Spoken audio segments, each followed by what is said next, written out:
Hi, this is Ken Turner. Welcome to another Mountain Tip and another conversation with Jamie Donaldson about the Baa-tany goat project. So how long do you think this investigation will take? That's really tricky. I want a good, strong data set so that we'll cut down on the criticisms later on. So I think at minimum we need 3 years of goats and monitoring simultaneously. Even if the goats aren't up the following year, we still need to come up and monitor. What I really want is a continuous 5 to 6 year data set, because I think that will be long enough to start looking at successional stages within the grassland community itself. And that's something different from the other methods on the western balds. Because what I think happens is a lot of grasses and sedges move in. Some of them are more early successional than others. Others are late successional or later successional.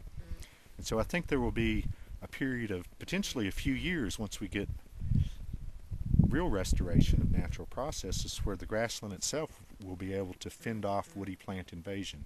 So it will be imbued with qualities that it used to have that will allow it to persist longer.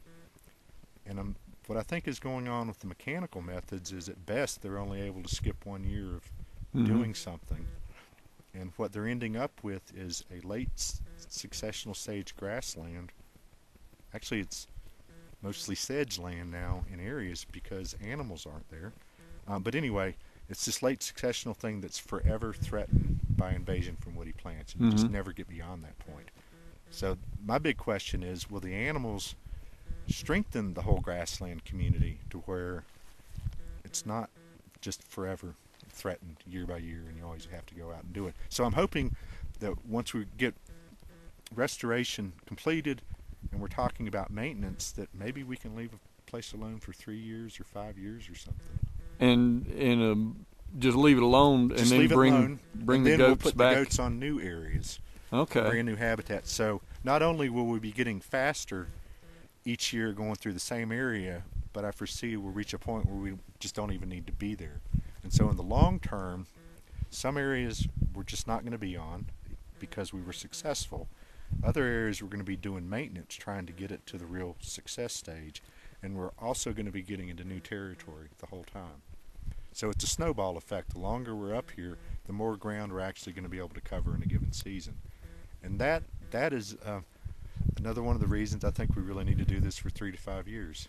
Last year we only did 6 acres. If you want to compare our 6 acres to 20 acres of the bush hog, right, you can see the appeal for the land managers that the bush hog just does more.